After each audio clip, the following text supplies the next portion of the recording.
Presentamos Tiempo de Dios con el pastor Ezequiel Molina Hijo.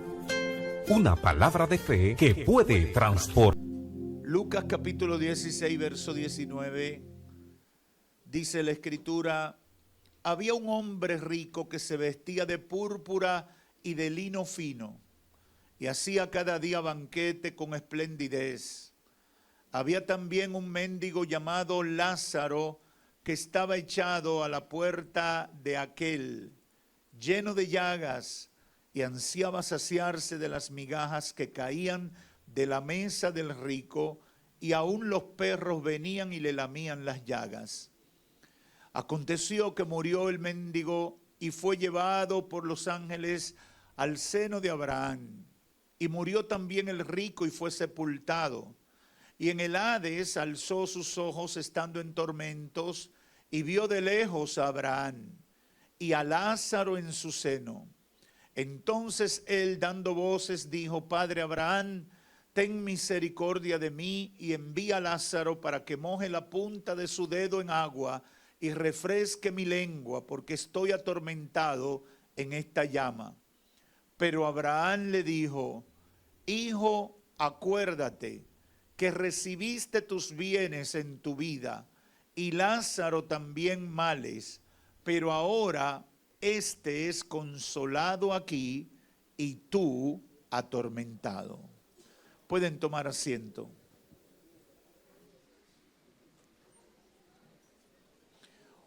Hoy quiero hablarles con el tema el contraste de la vida terrenal y la eternidad.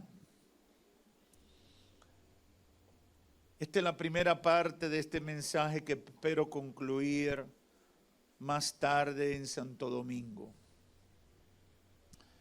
El Evangelio de Lucas presenta a partir del capítulo 14 una serie de parábolas o historias con las cuales Cristo impartió poderosas enseñanzas espirituales a los discípulos, a la gente que le seguía y a grupos muy particulares que de alguna manera lo abordaban con sus inquietudes espirituales. Algunos con buena intención de saber, otros con una intención malsana de hacer quedar a Cristo en ridículo. Pero Cristo usaba las parábolas para eso, para dar enseñanzas. En primer lugar, en el capítulo 14 lo encontramos en la casa de un fariseo. Luego, ante una gran cantidad de personas que se agolpaban detrás de él, y finalmente, ya en el capítulo 16, ante sus discípulos, donde le está revelando, como en una ocasión dijo, los misterios del reino de Dios. Esta parábola es la número 4 de este capítulo y es lo que nosotros hemos llamado el contraste de la eternidad frente a la vida que naturalmente conocemos. Cuando hablamos de un contraste, estamos hablando de dos cosas que son muy diferentes. Una cosa es contrastante contra otra cuando tienen naturalezas muy diferentes, que no hay forma de vincularla. Y es sorprendente cómo Jesús enseña sobre el contraste de la vida en la tierra y lo que sucede cuando trascendemos a la eternidad.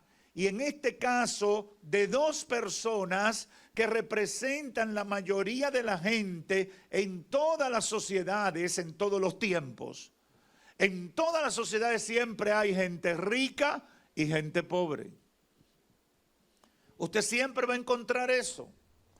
Puede encontrar gente en el medio, como se han inventado, ¿verdad?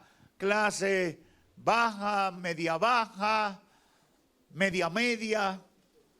media alta, una cantidad de niveles. Pero lo cierto es que en todas las clases, en todas las sociedades hay ricos y hay pobres.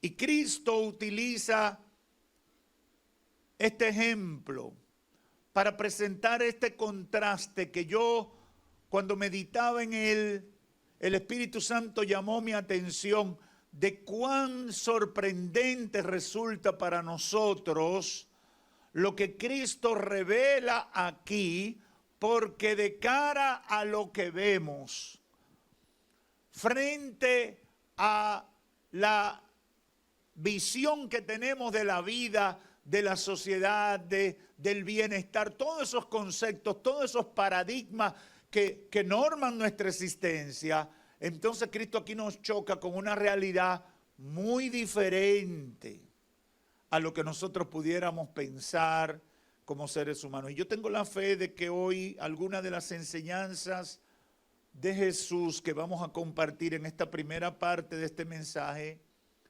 llamen nuestra atención y tengan un impacto positivo en nuestra vida para que podamos prepararnos para la eternidad. Porque lamentablemente, aunque sabemos que nuestra existencia en la tierra a los superdichosos le dura 90 o 100 años, la realidad es que nosotros vivimos de espalda. Pensamos que nunca nos va a tocar. Y eso es un error. Cristo en su parábola señala que había dos personas. Un rico que vivía de manera egoísta y centrada en autocomplacerse, mientras que el pobre Lázaro mendigaba a la puerta de la casa de ese hombre rico, porque era la única manera en que podía sostenerse o encontrar alimento. Adicional a su miseria, estaba su condición de enfermo y lleno de llagas. Y aquí tenemos el primer detalle del contraste. Comienza con que cada uno de los protagonistas de esta historia representaba un extremo de la sociedad y una vida muy diferente materialmente hablando. Es sorprendente cómo ricos y pobres siempre tendrán relación, aun cuando uno tenga más dinero y poder que el otro. Usted sabe que siempre hay una relación entre rico y pobre, aunque estén en extremos de la sociedad. ¿Por qué? Porque el pobre termina sirviéndole al rico. Entonces, de alguna manera se van a relacionar. Yo he tenido casos de personas muy pobres que viven en barrios muy carenciados que conozco. Una vez me encontré con una señora en un barrio de la zona este de Santo Domingo y cuando hablo con ella me dice que ella era la confianza de una de las familias más ricas y poderosas del país.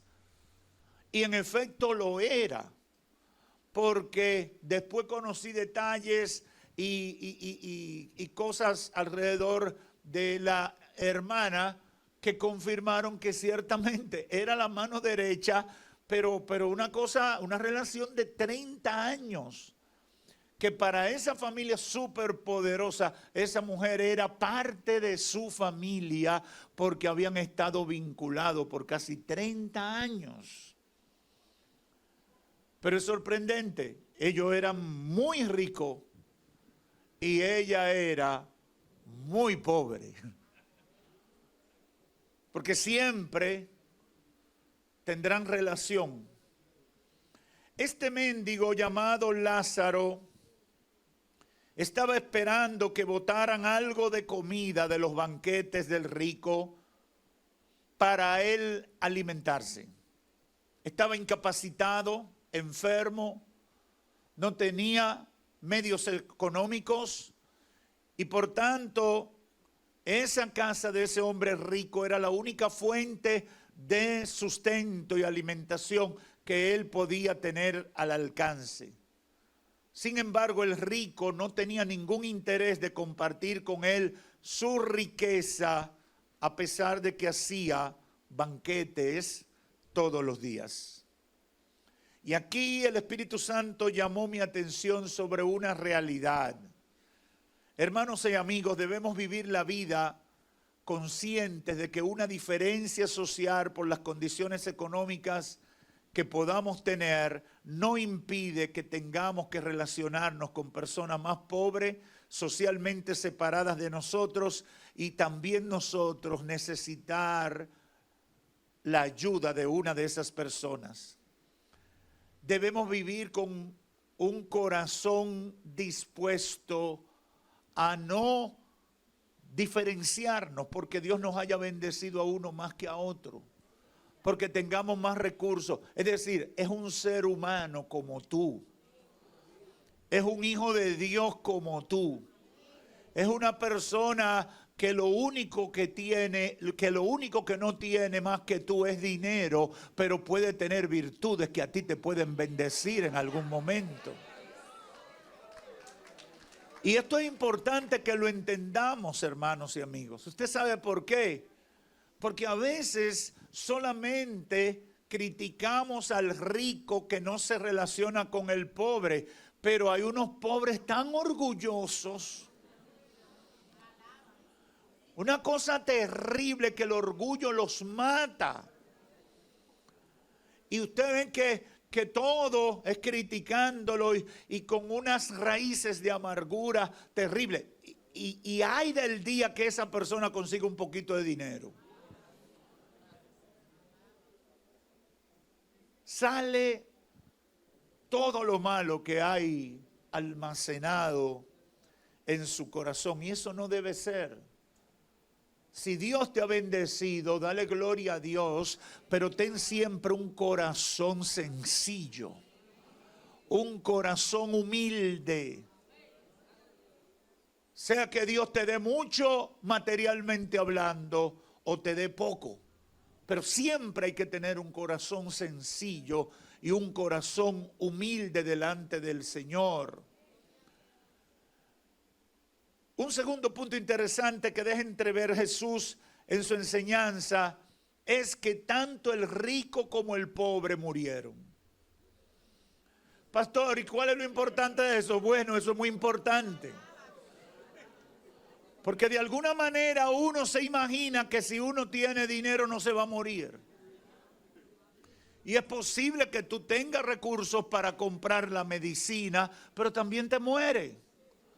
Y esa es una realidad que el Señor está enseñando. El mendigo que estaba ahí postrado, enfermo y dependiendo del poquito de comida que botaran, murió. Pero murió también el que hacía la fiesta y botaba la comida.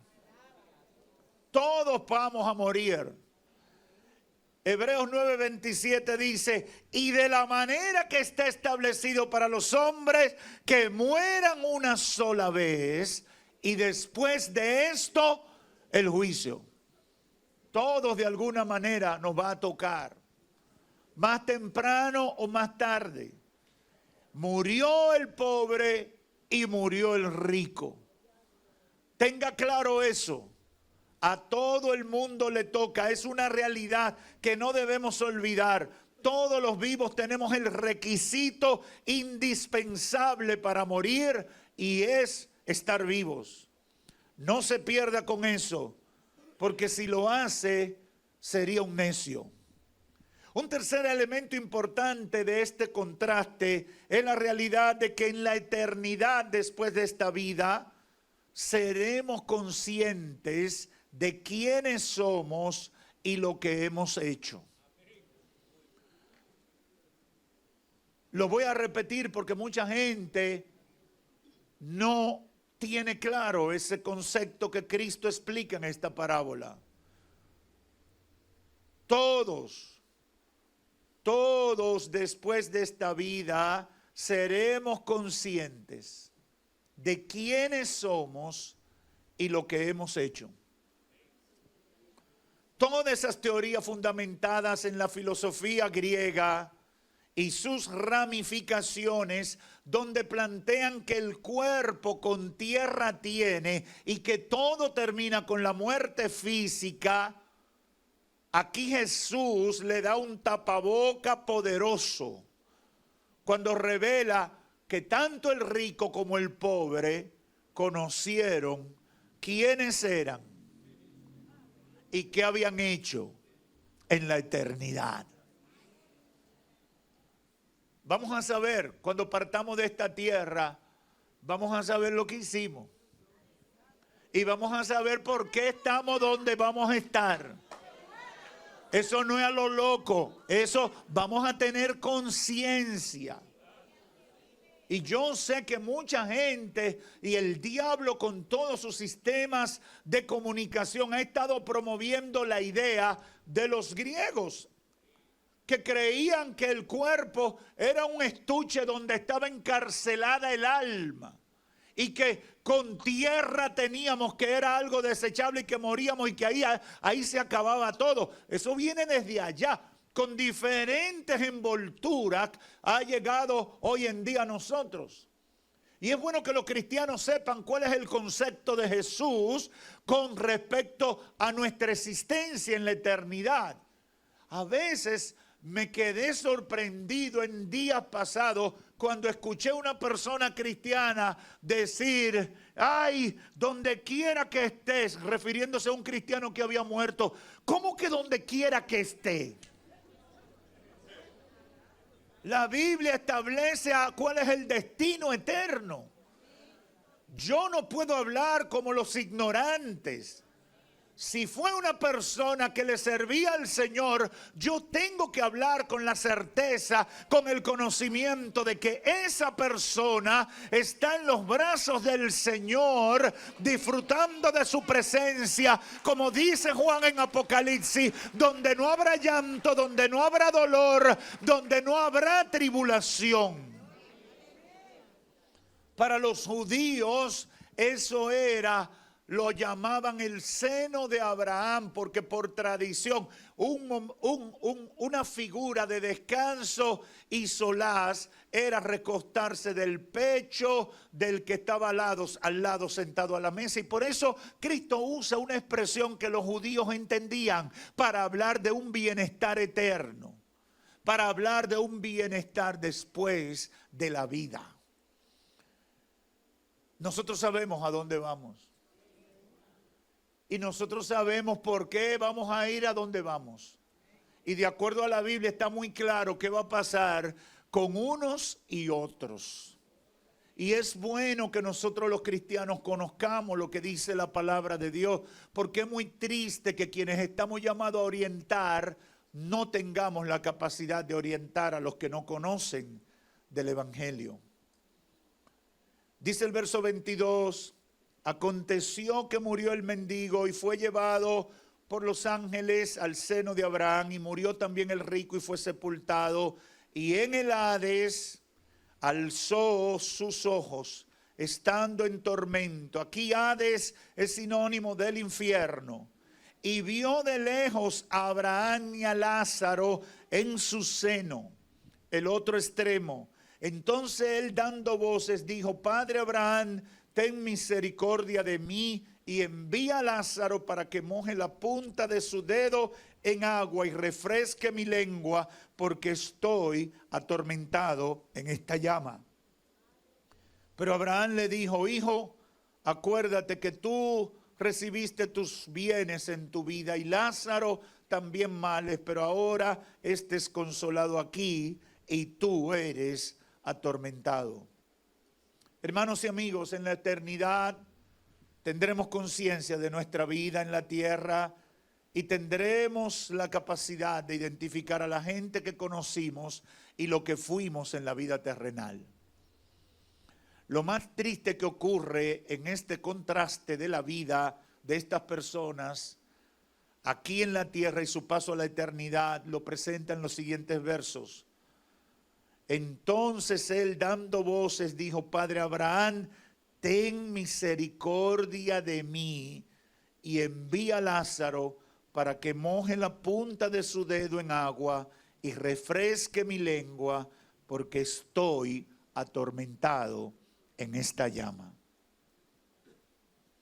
Yo no me quiero extender, pero Jesús en sus palabras deja muy claro que el rico sabía por qué estaba en el lugar de tormento.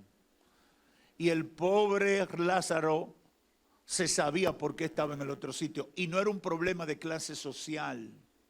Porque algunos pensarían que por ser pobre ya le tocaba el cielo y por ser rico le tocaría el infierno. Y ese no es el tema. Si usted analiza las parábolas anteriores, va a ver que Cristo proyecta a Dios como el hombre rico en una de las otras historias. Es decir, Cristo no tenía esa interpretación que nosotros muchas veces tenemos. El tema era que la vida que habían llevado uno y otro en relación con Dios los había determinado para el lugar que estaban en la eternidad. Y ese es el punto fundamental. ¿Qué sale a relucir de la vida del rico? Que solo vivía para él. Solo estaba concentrado en el placer por el placer mismo. Y no pensaba en qué hacer para ser de bendición a quizás una persona como Lázaro, que estaba muy cerca de él y estaba en necesidad. Eso lo llevó ahí. Y quizás la gran amargura o la tristeza de Lázaro era porque si era un hombre bueno y amaba a Dios con todo su corazón, en la tierra estaba viviendo el tipo de vida que le tocó vivir. Y son cosas que pueden pasar. Ahora Dios aquí, por medio de su Hijo, está revelando un misterio de lo que puede ser contrastante frente a lo que vemos en el plano material, humano y en esta vida, y lo que puede pasar de cara a la eternidad. Y eso es importante que lo entendamos. Las cosas no necesariamente serán como se ven aquí en la tierra. Serán como Dios ha establecido que sean, independientemente de quiénes somos y quiénes seamos aquí en la tierra. Entonces el hombre rico, dando voces, le dijo: Padre Abraham, ten misericordia de mí, envía a Lázaro para que moje la punta de su dedo en agua y refresque mi lengua, porque estoy atormentado en esta llama. Qué pretencioso era este hombre. Quería, número uno, que Abraham le gestionara la ayuda de Lázaro. Número dos, creía que podía tratar a Lázaro como el mendigo que había sido en la tierra o un muchacho demandado a su servicio. Y número tres, creía que el cielo y la tierra le preocupaba su situación particular o que podía mejorar su situación en la eternidad, aunque no se lo mereciera. Y eso es muy humano. Nosotros los seres humanos vivimos con esos conceptos a veces. Y por eso la Biblia habla tanto de humillación, de quebrantamiento, de sencillez de corazón contrito y humillado. Y uno diría, pero parece que la medicina del Evangelio me quiere bajar la autoestima. Pero yo creo que sí, que de verdad es la intención de Dios bajarle algo a uno, porque todos los días a nosotros nos dan más ínfulas de grandeza, más aires de grandeza. Por todas partes nos viven diciendo: tú eres grande, tú eres exitoso, tú eres maravilloso, tú eres la última Coca-Cola del desierto. Y ya todo el mundo está así. Parecen globos de cumpleaños, y no con aire, sino con helio para subir hasta las alturas. Esa es la triste realidad. Por eso es que los matrimonios no se aguantan hoy, porque los dos son grandes, maravillosos, excepcionales, buenos mozos, que están tan buenos que no se soportan. Por eso es que las cosas están así. Y usted ve que la gente no se aguanta en un trabajo, porque el que está trabajando, el empleado, dice: no, ¿pero qué yo hago aquí? Aguantándole esa cosa que dicen, ¿verdad? Aguantándole a fulano. Cuando el que estoy bueno soy yo. El sabiondo soy yo. Y entonces todo el mundo es grande. Tú ves que todo el mundo está, y ahora hay tanta gente, motivadores, diciéndole, créete lo que tú te crees, tira para adelante que tú eres lo máximo, no hay nadie mejor que tú. Uf, cuando te hicieron a ti botaron el molde y todas esas cosas.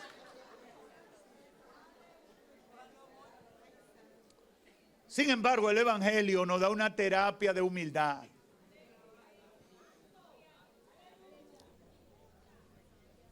Dios quiere vernos quebrantados de corazón, humildes y sencillos.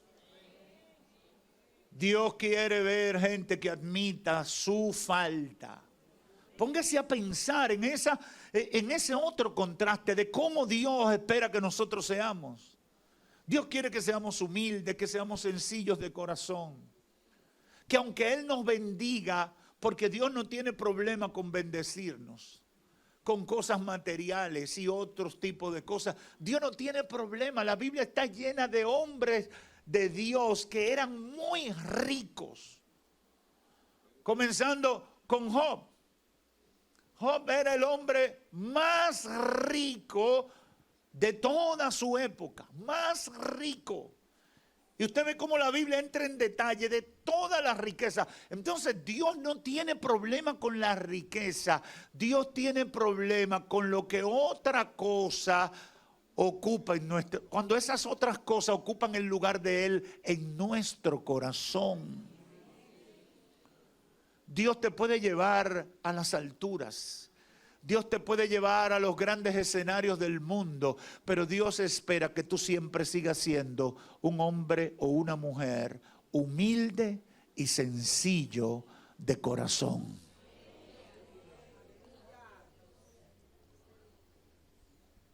El hombre rico creía que todo giraba en torno a él y ya en la eternidad hace un pedido que yo califico pretencioso.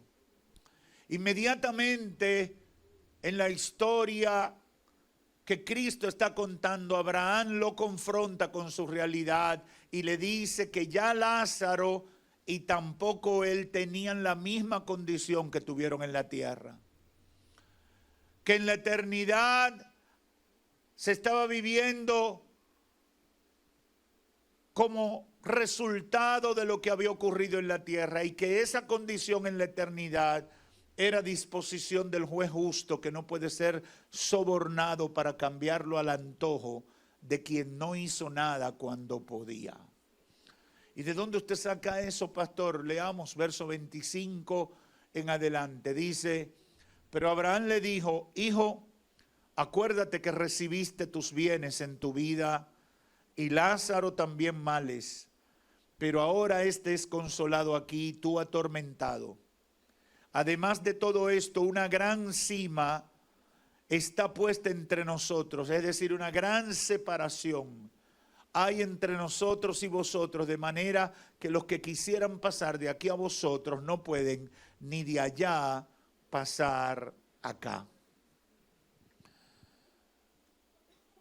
Le estaba diciendo a Abraham, el juego está cerrado. Las oportunidades de cambiar lo que pasó ya no existen. Y eso es algo que nosotros continuamente le predicamos a la gente y la gente no lo termina de entender. He dicho varias veces que tenía un profesor en el bachillerato que me decía, no te preocupes, Ezequiel, de alguna manera yo encontraré el camino para ser salvo. Yo le decía, pero el camino es Cristo. Él me decía, no importa, yo encontraré, en algún momentico yo me meto y el Señor me va a abrir. ¿Ha conocido usted gente así? No es posible que Dios me deje, porque yo hago mi travesura, pero en el fondo yo soy alguien bueno. ¿Usted no ha escuchado gente que hablan en esos términos?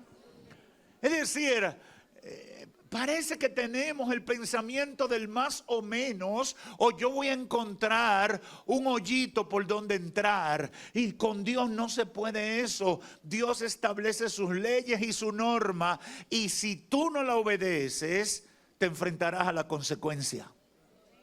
Tenemos que estar claros en eso. Y la gente tiene que estar claro en eso. Con Dios no se puede relajar. Dios es amor, dice la Biblia, pero también es fuego consumidor. Dios te ama, pero te advierte para que tomes la decisión de cambiar el rumbo que te lleva a la muerte, porque de antemano te dice, la paga del pecado es muerte, mas la dádiva de Dios es vida eterna en Cristo Jesús, Señor nuestro.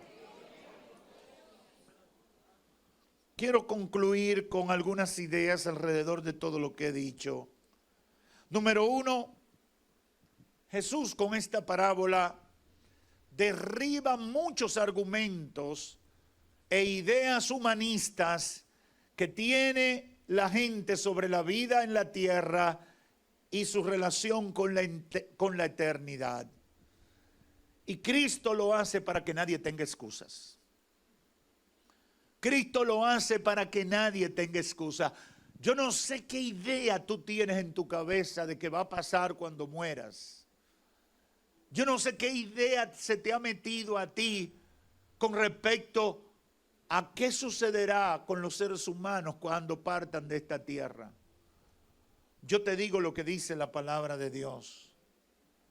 Y en resumidas cuentas, lo que nos está diciendo el Señor es que debemos cuidar el tipo de vida que llevamos en la tierra, porque el tipo de vida que llevamos aquí en la tierra determinará la vida que tendremos en la eternidad. Y esto no se trata de lo social, lo económico o lo material. Fundamentalmente se trata de nuestra conducta frente a Dios. ¿Qué tipo de vida tú estás llevando? Si Dios te pesara ahora, ¿te hallaría un peso adecuado o te hallaría falto? Si Dios te analizara ahora, si te tocara enfrentarte al Señor ahora, ¿estaría acorde a lo que Dios espera o estarías en falta? Uno tiene que hacerse esa pregunta.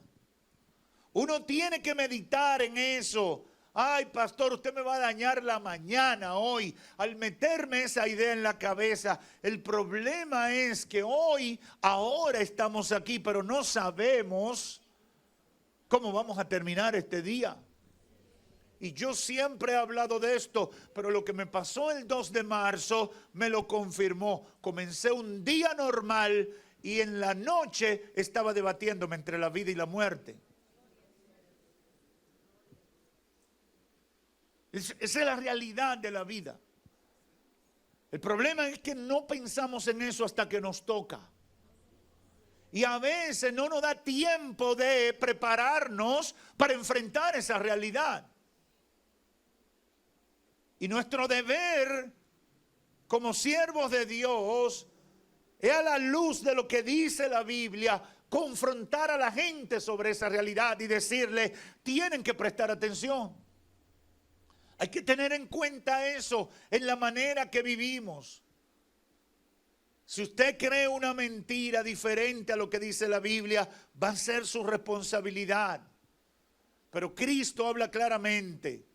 Tendremos conciencia en la eternidad. Lo que hagamos aquí determina la vida que tendremos allá. Y nadie puede pretender que después de muerto se puede cambiar algo con respecto a nuestro destino eterno. Y esto es importante para los amigos católicos que han creído en que me van a sacar del purgatorio. Toda esa idea que se concibió para buscarle un bajadero a la gente que se portaba mal y que de alguna manera la muerte lo sorprendía. Está establecido que después que te mueres viene el juicio, dice la palabra. Está establecido que cuando se termina nuestro tiempo aquí, se cierran las oportunidades de cambiar el destino eterno. Por eso nosotros tenemos que prepararnos antes que nos llegue el momento. Eso debe llamar nuestra atención todos los días de nuestras vidas. Porque si no lo hacemos sabiéndolo, somos unos necios, como el hombre rico de la historia que Cristo estaba comentando. En segundo lugar, mucha gente cree que la vida y el destino eterno será conforme a la idea particular que ellos tienen sobre cómo serán las cosas. Y a mí me da mucha pena eso, porque hay gente que creen que las cosas van a ser como ellos decidieron que sean en su mente. Y yo he venido a decirle, si tú no estás de acuerdo con lo que dice la Biblia, eso que tú tienes en tu mente no cuenta frente a la realidad eterna y frente a la realidad del trato de Dios con el ser humano. Eso solo está en tu mente. Nosotros los seres humanos desde la creación tenemos derecho a elegir. Un derecho que nuestro Creador nos otorgó, pero eso no nos da derecho ni capacidad para cambiar las leyes de Dios. Aunque yo quiera ayudarte después que te moriste, dice la Biblia que ya no se puede. Aunque te cobren un dinero para sacarte del lugar de tormento, no se puede, dice la palabra de Dios. ¿Y por qué esto es importante, pastor? Porque eso me lleva a tener claro que debo ocuparme en vivir una vida agradable a Dios todos los días de mi vida cuando puedo hacerlo antes que se termine el tiempo. Esa es la realidad. Esa es la realidad. Todo el vivo va a morir. Lo que hacemos aquí determina qué tratamiento nos darán en la eternidad. Y quien establece las reglas es Dios. No eres tú ni soy yo. Quien pone las reglas es Dios. Alguien me dijo una vez, pero eso no puede ser así. Digo, bueno, eso es un plato de lenteja. Si quiere lo toma. Y yo creo que ni se puede dejar. Porque es imposible para el ser humano cambiar las leyes establecidas por Dios. Dios nos sostiene con el poder de su palabra. Y nada más hay que ver un corazón latiendo. ¿Usted se ha preguntado qué pone el corazón a latir? Lo destapan y no encuentran un motor, ni una batería. No encuentran nada que lo haga latir. El poder, el soplo de vida que salió de parte de Dios. Eso es lo que nos sostiene, hermanos. Eso es lo que nos sostiene. Finalmente quiero decirle a los amigos y a los hermanos que me escuchan, la vida del rico y Lázaro en la tierra, en esta historia que cuenta Cristo, representan un gran contraste con la eternidad. Y no fue accidental, creo que Cristo estaba muy consciente de que tenía que producir un choque en el pensamiento de quienes lo escuchaban. Y de acuerdo a lo que dice Lucas, el grupo inmediato que estaba escuchándolo eran sus discípulos. ¿Por qué Cristo quería presentarle un choque, confrontarlos? Porque nosotros los seres humanos tenemos paradigmas, tenemos ideas preconcebidas de cómo deben ser las cosas.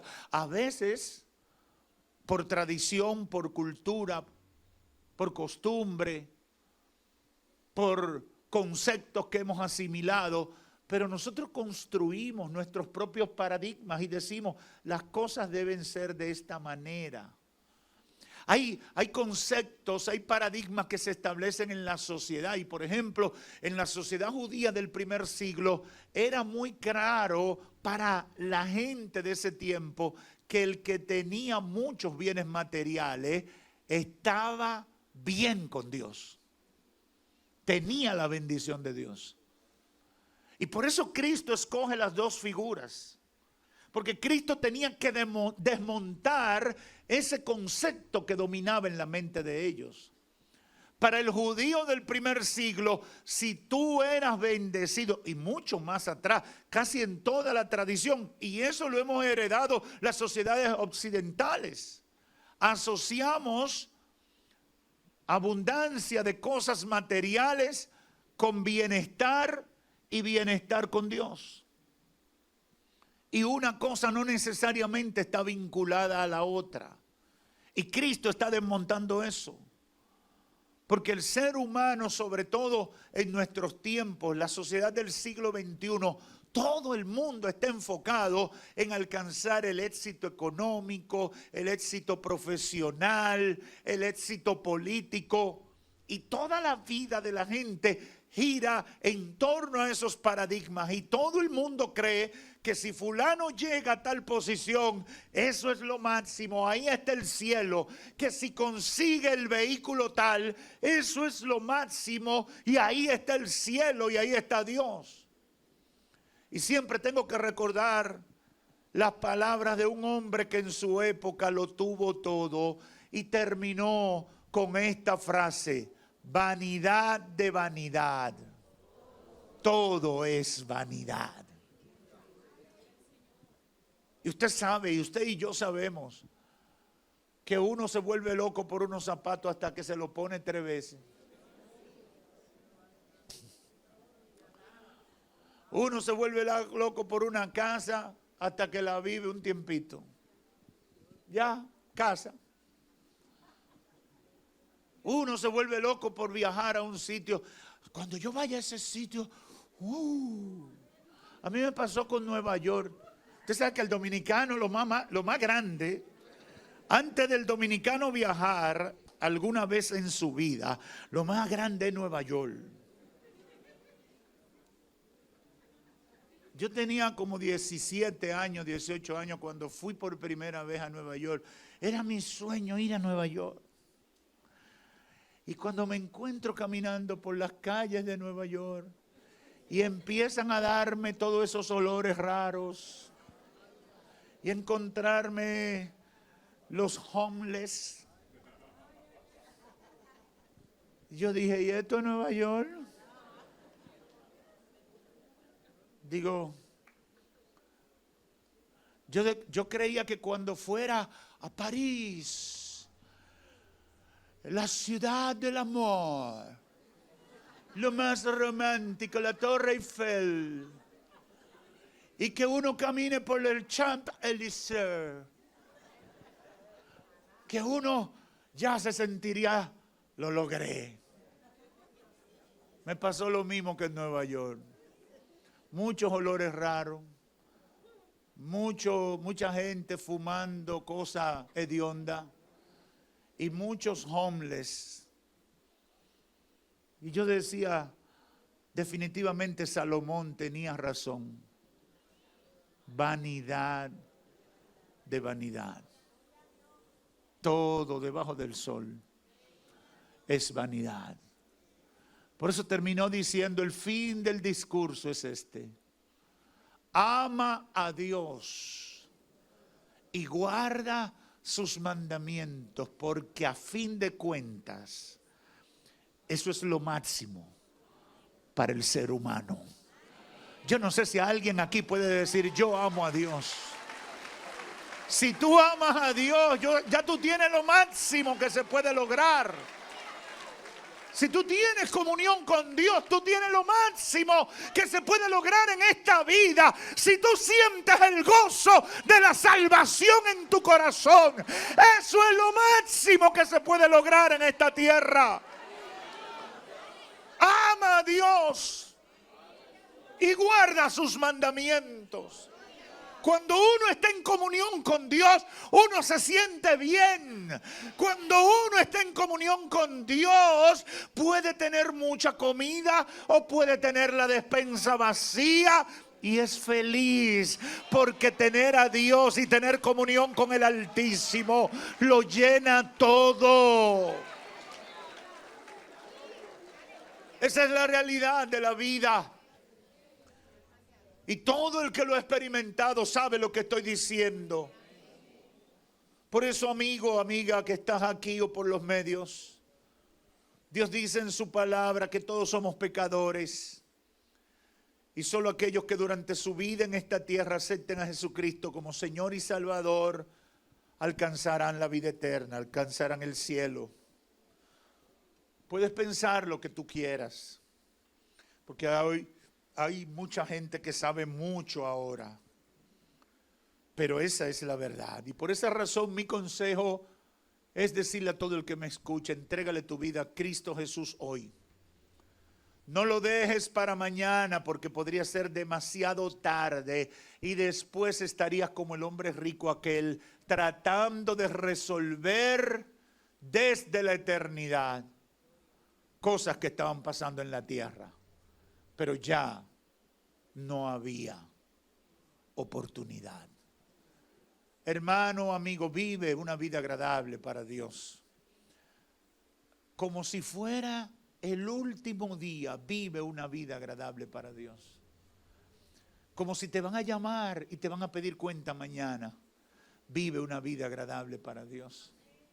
Que si el Señor te llama hoy, tú puedas entrar gozoso ante su presencia y como Lázaro comenzar a disfrutar de la bendición de estar en el regazo del Dios eterno. Que Dios te bendiga. Padre, gracias por tu palabra. He dado lo que me diste y lo he tratado de transmitir. Espíritu Santo, sella esta palabra en la mente y el corazón de quienes han escuchado. Que esta palabra sea como una semilla buena que va a producir fruto abundante al 100%. Gracias, Señor. Gracias, Señor. Gracias, Espíritu Santo. Hemos presentado